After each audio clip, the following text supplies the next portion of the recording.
छत्तीसगढ़ में कैबिनेट से नक्सलवाद उन्मूलन की नई नीति को मिली मंजूरी के बाद प्रदेश में सियासत गरमा चुकी है। बीजेपी ने सरकार को घेरते हुए कहा है कि नई नीति से कुछ नहीं होने वाला, लड़ने की ताकत होनी चाहिए। वहीं बीजेपी के इस बयान पर कांग्रेस का साफ कहना है कि उनकी सरकार में वो सभी काम हुए जो पिछली सरकारों ने कभी नहीं किए।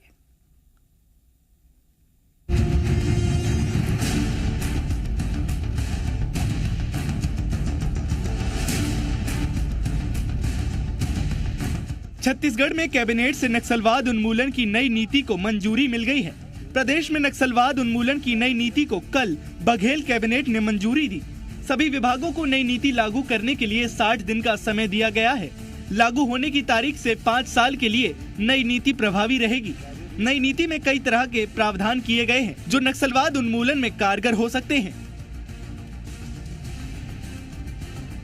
नक्सलवाद उन्मूलन की नई नीति को मंजूरी देने के बाद प्रदेश में सियासत गरमा गई है। बीजेपी ने पलटवार करते हुए कहा कि नई नीति से कुछ नहीं होता है, लड़ने के लिए ताकत होनी चाहिए। पुनर्वास नीति भी एक पार्ट है, लेकिन सरकार के पास लड़ने का जज्बा नहीं है। बीजेपी का आरोप है कि सब कुछ कागजों में चल रहा है।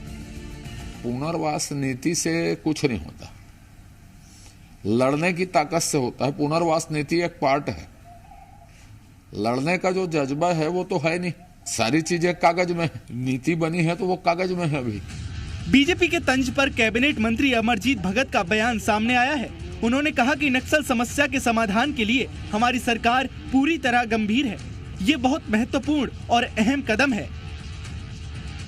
नक्सल समस्या के समाधान के लिए माननीय मुख्यमंत्री भूपेश बघेल जी, उनकी सरकार पूरी तरह से गंभीर है कि कैबिनेट से नक्सलवाद उन्मूलन की नई नीति को मंजूरी मिलने के बाद जमीन पर इसका कितना असर देखने को मिलेगा, ये देखना अहम होगा।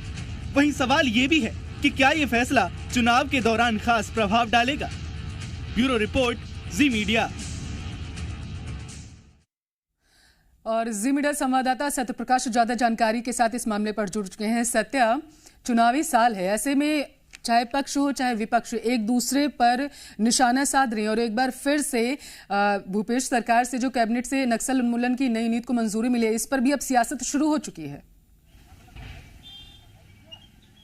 बिल्कुल, देखिए, नक्सलवाद छत्तीसगढ़ में एक बड़ा और गंभीर मसला रहा है, लेकिन इसे राजनीतिक मसला बनाने की कोशिशें भी खूब हुई है।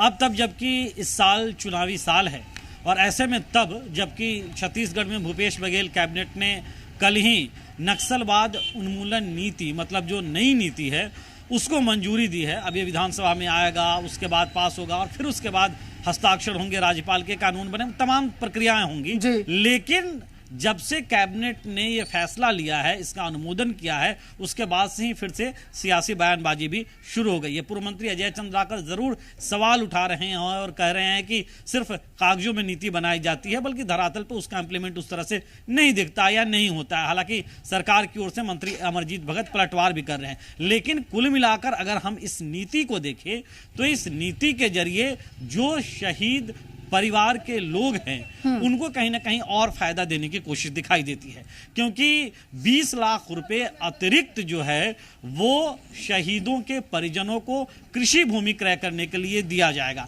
यही नहीं, शुरुआती 3 साल में अगर कृषि भूमि खरीदते हैं तो स्टाम्प ड्यूटी और इन तमाम पे भी छूट मिलेगा। इसके अलावा भी अगर किसी व्यक्ति की हत्या नक्सली कर देते हैं जो अपने परिवार में कमाने वाला व्यक्ति होता है, तो फिर उसके परिवार से किसी परिजन को सरकारी नौकरी नहीं तो 15 लाख रुपए कृषि भूमि खरीदने के लिए दिया जाना। हाँ, ये जरूर है कि जो सक्रिय नक्सली है जिस पे 5 लाख से या उससे अधिक का इनाम है, उसे 10 लाख रुपए देने का प्रावधान रखा गया है, लेकिन वो भी शुरुआती 3 साल में सिर्फ ब्याज मिलेगा। 3 साल बाद उसके आचरण को देखते हुए दिया जाएगा। अन्य लाभ की भी बात है। 25,000 रुपये अगर कोई नक्सली आत्मसमर्पण करता है तो उसे दिए जाने का प्रावधान रखा गया। तो ऐसी कुछ चीजें रखी गई है जिसे लेकर विपक्ष निशाना साध सकता है या सवाल खड़े कर सकता है, लेकिन कुल मिलाकर देखें तो इस नक्सलवाद उन्मूलन नीति में कई ऐसी बातें हैं जो कहीं ना कहीं बेहद जरूरी दिखाई देती थी। या तो शहीदों के परिजनों के लिए, आम नागरिक की किसी की मौत होती थी उनके परिजनों के लिए, उनके बाल बच्चों के लिए, और वो बेहद महत्वपूर्ण चीजें इसमें शामिल दिखाई देती है। लेकिन सत्या, विपक्ष कह रहा है कि पुनर्वास योजना में भी तो यही कुछ था, नई नीति आने से क्या हो गया? देखिए, विपक्ष सवाल जो उठा रहा है वो इस मसले को लेकर उठा रहा है कि पहले से जो नीति चल रही है उस नीति से हुआ क्या। विपक्ष का ये कहना है कि वो नीति कारगर जमीनी स्तर पे नहीं रही और यही वजह है कि नक्सलवाद को काबू करने के दावे किए जाते रहे लेकिन नक्सलवाद काबू नहीं हुआ। हालांकि आंकड़े कहते हैं जरूर हैं कि पिछले सालों के मुकाबले नक्सलवादी की घटनाओं में या शहादतों में कमी आई है, लेकिन विपक्ष तो सवाल खड़े करेगा। और इस साल तब जबकि चुनावी साल है और विपक्ष ये भी कह रहा है, कई दफे विपक्ष के नेताओं के बयान है कि अंदरूनी इलाकों में नक्सली मजबूत हो रहे। तो इन सबको अगर देखा जाए तो चुनावी साल में राजनीति का भी विषय कहीं ना कहीं ये बनता हुआ दिखाई दे रहा है। ठीक है, बहुत बहुत शुक्रिया आपका तमाम जानकारी हम तक पहुंचाने के लिए। जी मीडिया संवाददाता सत्यप्रकाश इस मामले पर जानकारी दे रहे थे।